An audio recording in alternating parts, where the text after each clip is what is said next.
Hello, it's Hannah Gelbart. Thank you so much for joining us for this episode of What in the World from the BBC World Service. Today we're talking about dugongs. They're these kind of greyish sea creatures. They look a bit like dolphins or manatees if you haven't seen them. And they're affectionately called sea cows. No offence to them, but it's partly because they graze on seagrass.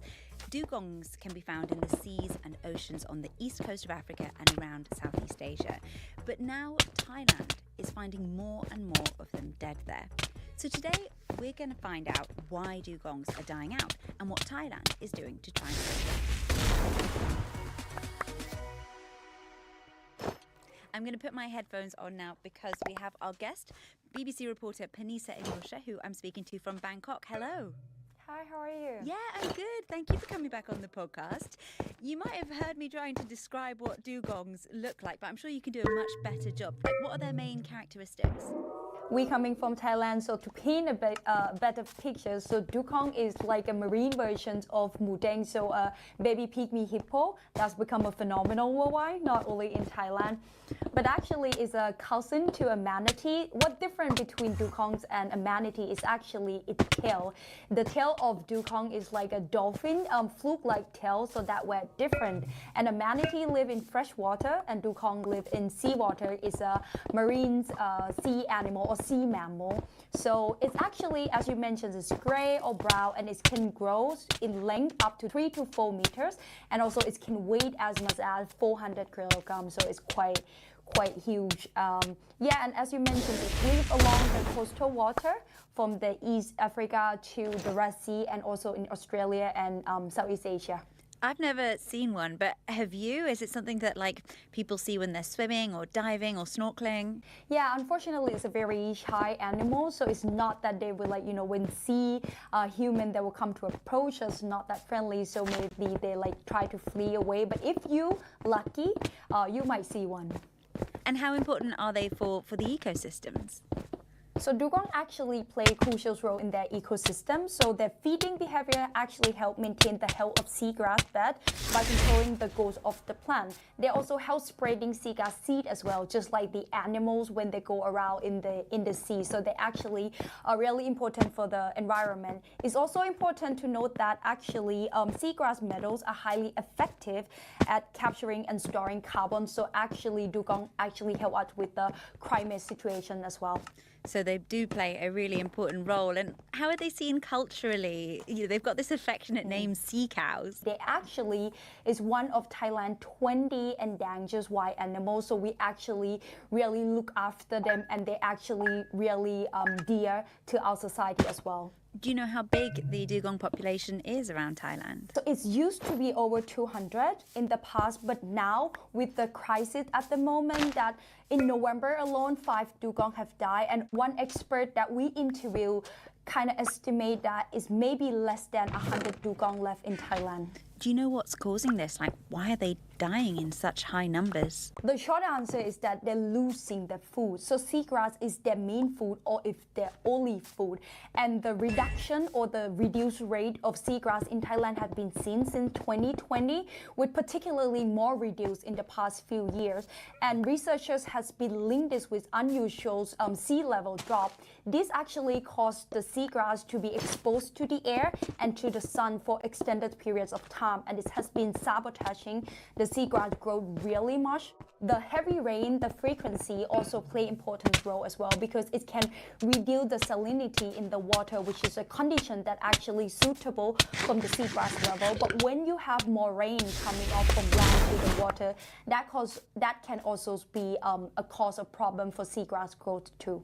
I don't know about you, but when I watch documentaries about marine life, there are always these animals that wash up and they have like plastic bags in their bellies and stuff. Is plastic waste also affecting the dugong population? It is for sure.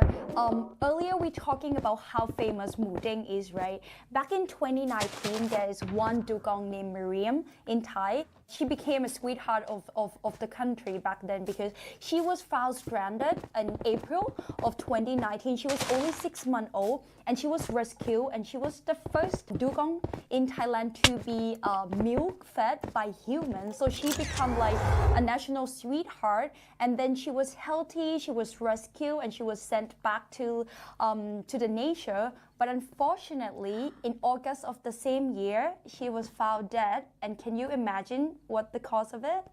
Was it plastic? They found plastic, and it's like kind of cause problem with her intestine and lead to inflammation. And unfortunately, she was found as on August, and actually, she was found as on August the 17th, and that day become a national dugong conservation day of Thailand from 2019. What a sad story, and really interesting how the whole nation got behind the story of Miriam the Milky Dugong, as I'm going to call her anyway. Yeah. You said there's less than 100 dugongs left now.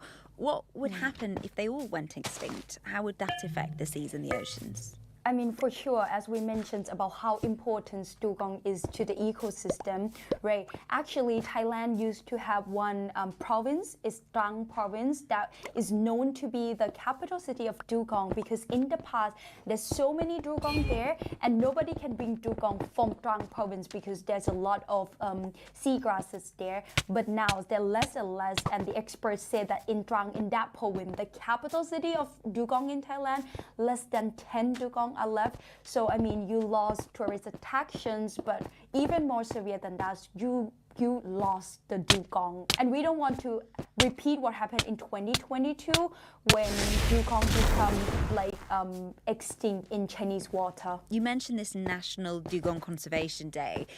What is Thailand actually trying to do in terms of real action to try to save its dugong population? So at the moment, our stakeholder in Thailand trying to replant all the seagrass. That's the most important thing. So the dugong have their food back.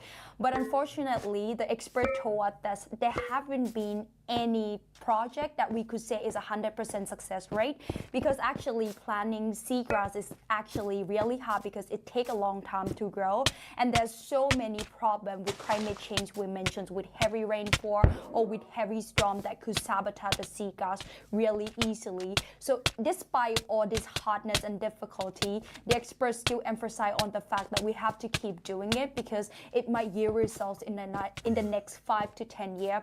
But at the moment, they're trying to monitoring dugong. They're trying to study how it's feeding and how can, if we know them better, how can we help them better. But at the moment, the main focus is trying to replant the seagrass. And climate change is a problem across the world. You mentioned China, where the dugongs have all gone extinct. Is this a problem in other parts of the world too? Yeah, actually. I mean, dugong has been on the listed as vulnerables on the IUCN Red List, right? And have been considered endangered since 1982. It is still is. So it's not only the problem in Thailand or that it become extinct in China already. Australia, which is actually home to the largest dugong population in the world, also reporting the declining of dugong population in some area due to the same thing, due to the seagrass that has been on the reduced rate as well. So you can see that climate change actually affect the whole world. And beyond Southeast Asia, dugongs used to be found all along the eastern coast of Africa, from Somalia to